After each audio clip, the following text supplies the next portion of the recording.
8 centuries ago, a royal signature could transform a dusty crossroads into a powerhouse town, unlike its neighbors, locked out forever. The secret? An exclusive market license bought for fortunes under kings like Henry III. Today, towns with these ancient charters are still richer, with higher property prices and better amenities. But how did a medieval piece of paper come to shape modern prosperity, and why were so many places left behind? Every market in medieval England existed at the pleasure of the crown. The right to trade wasn't a natural freedom. It was a privilege, sold by the king himself. No lord, abbot, or town could simply set up stalls and invite traders without a royal charter. This monopoly created scarcity by design. A single piece of parchment, stamped with the king's seal, could grant a town the legal right to hold a weekly market or a grand annual fair. Without it, trade was illegal and punishable. The process was never casual. Lords and local magnates paid handsomely for the privilege, handing over sums that could dwarf the value of an entire manor. These payments filled royal coffers, funding wars and palaces, and kept the king's grip tight on the nation's commerce. The reign of Henry III brought a surge in these transactions. Between the years 1200 and 1270, more than 2,200 charters were issued, an unprecedented burst that transformed the map of England. Each grant was specific, detailing the day of the week a market could be held, and sometimes even the exact location. The charter was not just a license, it was a shield, protecting its holder from competition. No rival market could open within a set radius, often measured as the distance a flock of sheep could be driven in a day. The system created winners and losers overnight. For the lucky few, a royal signature meant a stream of tolls and a future of prosperity. For everyone else, the door to economic growth stayed firmly closed. A royal charter was more than a license to trade. It was a bundle of rights that reshaped daily life and the local economy. Every charter spelled out the exact day a market could be held. Wednesdays in Romford, Fridays in Stratford-upon-Avon. These were not random choices. Fixed market days created a predictable rhythm, drawing in farmers and merchants from miles around each week. This regularity turned sleepy crossroads into gathering points where produce, livestock, and goods changed hands under the king's protection. Charters also unlocked the right to collect toll. Yields. Every cart, sack of grain, or flock of sheep passing through the market owed a fee, paid directly to the charter holder. These tolls did not just line the lord's pockets. They funded the building of market halls, paved streets, and even paid for night watchmen. The promise of steady income gave local lords every reason to invest in their towns. Market squares were laid out, covered stalls were built, and new inns sprang up to house traders and travelers. Legal protection came with the charter, too. Merchants could settle disputes in special courts, known as courts of pie powder, named for the dusty feet of traveling traders. These courts met on market days and delivered swift, practical justice, keeping commerce flowing smoothly. For traders, this meant fewer risks and more trust. For towns, it meant a steady stream of outsiders bringing money, news, and new ideas. The charter's privileges did not just permit trade. They fueled a cycle of investment and growth, setting charter towns on a path that would echo through centuries. Stratford-upon-Avon owes its fame to more than Shakespeare. The town's market charter, granted in 1196, drew traders and travelers for centuries, turning what began as a riverside crossing into a thriving destination. Today, Stratford's market tradition continues on Fridays and Saturdays, with over 40 stalls lining the historic square.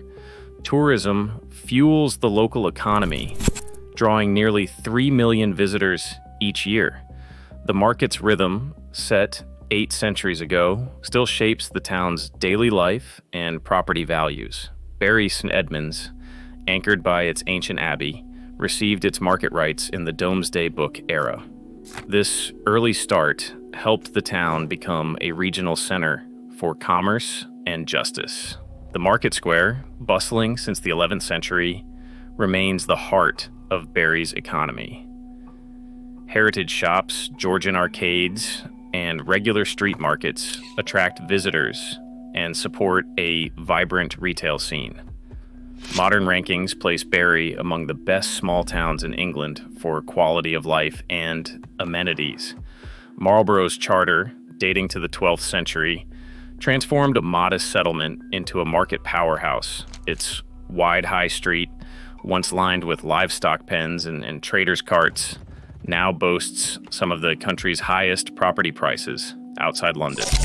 The weekly market continues to anchor Marlborough's reputation for independent shops and historic charm. Each of these towns shows how a medieval charter set in motion a pattern of prosperity that still echoes today. Romford's story begins with a sheep market and a royal charter signed in 1247. That single grant set off a chain reaction that would shape the town's fortunes for centuries. The market, protected by law and fueled by tolls, drew traders from a wide area every Wednesday. Inns and stables sprang up to serve the crowds, and soon Romford's market square became the town's beating heart. By the 1700s, the same infrastructure, bustling inns, reliable roads, and a steady flow of travelers made Romford a natural stop for coaching routes linking London to the east. Stagecoaches paused here to change horses, rest passengers, and do business, further boosting local trade. When the railways arrived in the 19th century, their planners looked for towns with existing populations, commerce, and services. Romford ticked every box. Its market history meant it already had the density and amenities that railway companies wanted. The town became a key junction, linking rural Essex to the capital. Today, Romford's market remains one of the largest in the southeast, with more than 100 stalls trading 3 days a week. The same market square, chosen by royal decree 8 centuries ago, still anchors the town's economy and identity. Romford's journey shows how a single charter could lock in advantage, compounding through every wave of transport and trade.